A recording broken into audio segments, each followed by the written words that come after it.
एक बार एक नगर में अदिति नाम की एक महिला रहा करती थी। वे दिन भर फोन पर किसी न किसी से बात करके अपना समय व्यतीत करती। उससे समय मिले तो फेसबुक, व्हाट्सएप, इंस्टा, इन सभी चीजों में व्यस्त रहती थी। उन्हें अपने घर की चीजों से बहुत कम ही मतलब हुआ करता था। एक दिन शाम को उनके बच्चे खेल कर वापस आए और बोले, माँ, हमें भूख लगी है, कुछ खाने के लिए दे दो, बाद में फोन पे बात कर लेना।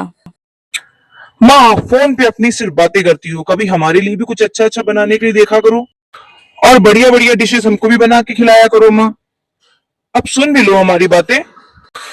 ओहो दीदी, पता नहीं कब ये माँ का फोन कटेगा और हमें कुछ खाने के लिए नाश्ता मिलेगा। हाँ छोटे, क्या किया जाए, माँ को तो अपने फोन से फुर्सत ही नहीं है। कभी बातें करती रहती हैं तो कभी रील्स देखती हैं, फेसबुक, व्हाट्सएप, इंस्टा चलाती हैं। मेरा बस चले ना तो मैं तो माँ का फोन छुपा ही दूं। अच्छा, तो तुम मेरा फोन छुपाओगी? और क्या माँ, कब से हम आपसे नाश्ता मांग रहे हैं, आप सुन ही नहीं रही हो। अरे मैं तो तुम्हारी मौसी से कुछ जरूरी बातें कर रही थी। वो बता रही थी कि अगले हफ्ते वो आने वाली हैं। बस इसी बात पे हम लोग चर्चा कर रहे थे। चलो अच्छा, कोई बात नहीं। अब बताओ तुम लोग को क्या खाना है? अभी मैं तुम लोगों का मनपसंद नाश्ता बना कर लाती हूँ। कुछ भी दे दो माँ, बस जल्दी दो। और फिर वे बच्चों से बात करके किचन में नाश्ता बनाने चली जाती हैं और अपना फोन वहीं टेबल पे भूल जाती हैं, जिसे देखकर बच्चे मन ही मन बहुत खुश होते हैं। बच्चों ने तो कुछ बताया ही नहीं कि वो क्या खाएंगे। देखो, कुछ ब्रेड और जैम पड़े हुए हैं और फ्रिज में दूध भी रखा है। चलो इनके लिए कॉफी बना देती हूँ और ब्रेड जैम रेडी कर देती हूँ। इनको नाश्ता देके फिर मैं इंस्टा की रील बनाऊंगी। इधर अदिति बच्चों के लिए नाश्ता रेडी कर रही होती हैं। तभी बच्चे उधर मम्मा का फोन अपने पास लेकर कुछ एंजॉय कर रहे होते हैं और तभी उनके फोन में रिंग आती है, जिस पर उनका बेटा उस फोन को रिसीव करता है। हेलो, आप कौन बोल रही हैं? मेरी माँ अभी बिजी है, थोड़ी देर बाद उनसे बात कर लीजिएगा। फोन पर पीछे से कोई अदिति के बारे में पूछता है और खुद को अदिति की फ्रेंड बताता है। अदिति के बेटे के मन में तभी ये विचार आता है कि यदि मैं माँ को फिर से फोन दे दूंगा तो माँ फोन पे लग जाएगी और हम लोगों को नाश्ता नहीं मिलेगा, जिस कारण वह खुद ही बात करके फोन को काट देता है।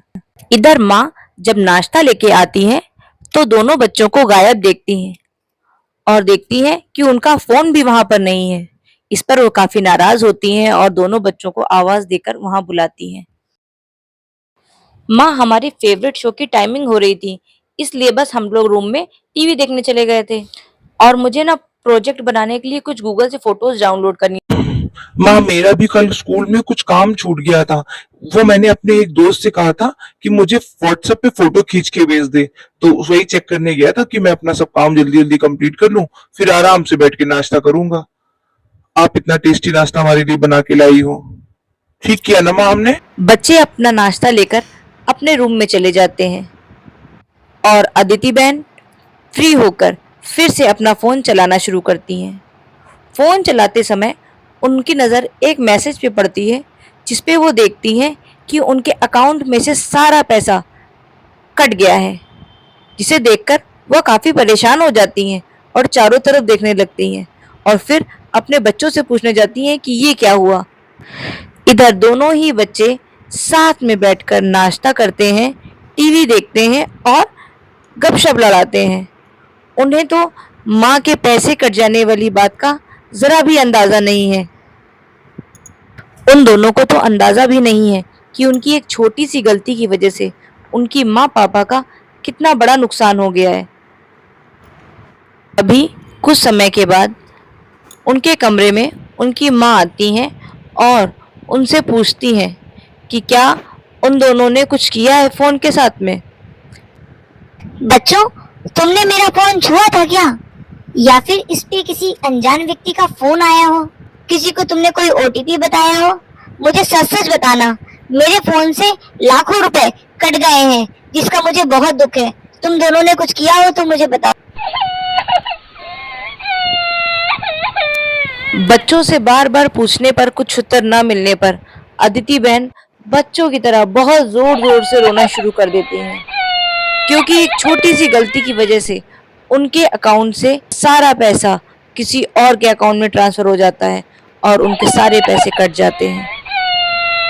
रोता हुआ देखकर अदिति बहन की बेटी अपने डैडी के पास में फोन लगाती है और उनको माँ के फोन से पैसे कट जाने वाली सारी बात समझाती है, जिस पर उनसे डैडी वादा करते हैं कि मैं बहुत ही जल्दी घर आता हूँ और आके सारी बात को समझता हूँ।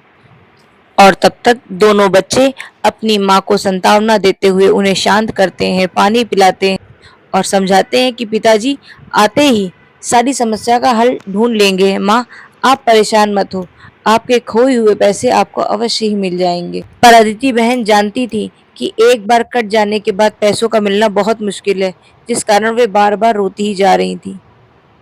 कुछ ही समय में उनके डैडी घर आ गए और बेटे से एक गिलास पानी लाने के लिए कहा। फिर अदिति से पूरा माजरा पूछा, जिस पर अदिति ने बताया कि मैंने सुबह से फोन तो यूज किया है, पर किसी को भी कोई सा भी ओटीपी नहीं बताया, ना ही मैसेज फॉरवर्ड किया।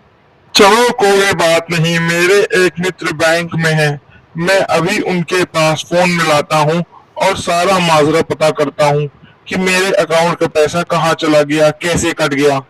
तुम निश्चिंत रहो। और फिर अदिति के हस्बैंड बैंक वाले मित्र के पास फोन मिलाते हैं और सारा प्रकरण उन्हें बताते हैं, जिस पर उनका मित्र कंप्यूटर पे चेक करके उन्हें बताता है कि आज उनके फोन पे कोई ओटीपी आया था, जिस ओटीपी के द्वारा उनके अकाउंट का सारा बैलेंस किसी दूसरे नेहा नाम की महिला के अकाउंट में वो पैसा ट्रांसफर कर दिया गया है। क्या बच्चों, किसी का फोन आया था क्या जो तुम लोगों ने उठाया है? मुझे सच सच बताओ सब कुछ। तब उनका बेटा कहता है, हाँ डैडी, मम्मी के किसी फ्रेंड का फोन जरूर आया था, मैंने उठाया था। उन्होंने कहा कि मम्मी के फोन में एक मैसेज आया है, वो मुझे फॉरवर्ड कर दो। मैं तो माँ के पास फोन लेके जा ही रहा था, लेकिन माँ उस समय नाश्ता बनाने में बिजी थी। और उन आंटी ने भी कहा कि मुझे माँ से बात नहीं करनी है, बात तो अभी हो चुकी है, बस मुझे वो मैसेज फॉरवर्ड कर दो। इसलिए हमने वो जो मैसेज आया था वो उनके नंबर पे फॉरवर्ड कर दिया और हमने कोई ओटीपी उन्हें नहीं बताया। अरे बच्चों, वही तो फ्रॉड कॉलर होगा जिसने स्कैम करने के लिए माँ की फ्रेंड का नाम लिया और देखा फोन बच्चों के हाथ में है, तुम लोगों को बहला फुसला करके उस ओटीपी का मैसेज तुमसे फॉरवर्ड करा लिया और वो अकाउंट की डिटेल में फिल करके माँ के अकाउंट का सारा पैसा अपने में ट्रांसफर कर लिया। इसीलिए तुम लोगों से कहा जाता है कि बड़ों का फोन कम से कम यूज करो और बिना माँ पापा से पूछे घर की कोई भी बात किसी भी बाहर वाले को नहीं बतानी चाहिए। अब हो गया ना धोखा। और अदिति, तुम भी, कितनी बार तुम्हें समझाया है कि सोशल मीडिया का कम से कम यूज किया करो। वहीं से उन हैकर्स को तुम्हारे अकाउंट की डिटेल्स मिल गई, जिसे उन्होंने इजीली हैक कर लिया और तुम्हारे अकाउंट की सारी इंफॉर्मेशन उनके पास पहुंची। उन्होंने तुम्हारा अकाउंट एक्सेस किया और फिर सिर्फ एक ओटीपी डालते ही तुम्हारे अकाउंट का सारा पैसा उनके अकाउंट में पहुंच गया। मैं तुम्हें हमेशा समझाता था कि जगह जगह अकाउंट आईडी ओपन करना ठीक नहीं है, अपनी पर्सनल डिटेल्स जानना ठीक नहीं है, पर तुम मानती नहीं थी। अब पछताने से क्या फायदा। अब हमारी मेहनत का पैसा उन हैकर्स के हाथ में पहुंच गया है, जो कि उनसे वापस मिल पाना बहुत ही मुश्किल है। तो दोस्तों, इस कहानी से हमें दो सीख मिलती हैं। पहली, किसी भी चीज को जरूरत से ज्यादा इस्तेमाल नहीं करना चाहिए। जैसे इस कहानी में अदिति फोन का जरूरत से ज्यादा इस्तेमाल करती थी और अपनी पर्सनल डिटेल हर किसी के साथ शेयर कर लेती थी, जिस कारण उसकी आईडी हैक हुई और उसके अकाउंट से पैसे चले गए। और दूसरी, बड़ों की वस्तु हमें कभी भी बिना पूछे इस्तेमाल नहीं करनी चाहिए, चाहे वो फोन हो या कोई अन्य वस्तु, क्योंकि नुकसान हो जाने पर हम उसकी भरपाई नहीं कर पाएंगे। तो दोस्तों, अगर आपको हमारी ये कहानी अच्छी लगी हो तो इस वीडियो को लाइक कीजिए, शेयर कीजिए और हमारे चैनल को सब्सक्राइब कीजिए। Bye bye friends.